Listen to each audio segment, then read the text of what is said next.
is here, Miss Lana Suafo'a.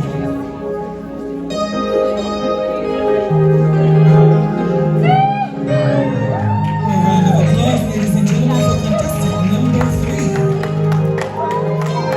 Lana Suafo'a was sponsored by Taualuga, also known as Trina and her husband.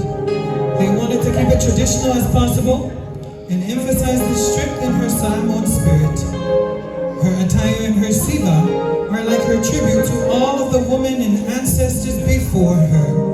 Her tuiga is built to reflect the light and uplifting feeling that her family and dance group bring to her. Ladies and gentlemen, a round of applause for contestant number 3.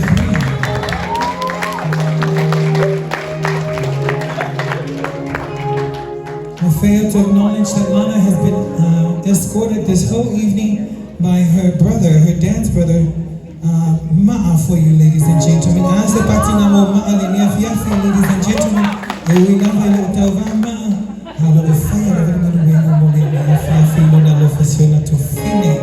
Yeah, preparing our third contestant, ladies and gentlemen, for her Siva Samoa, Faili. So,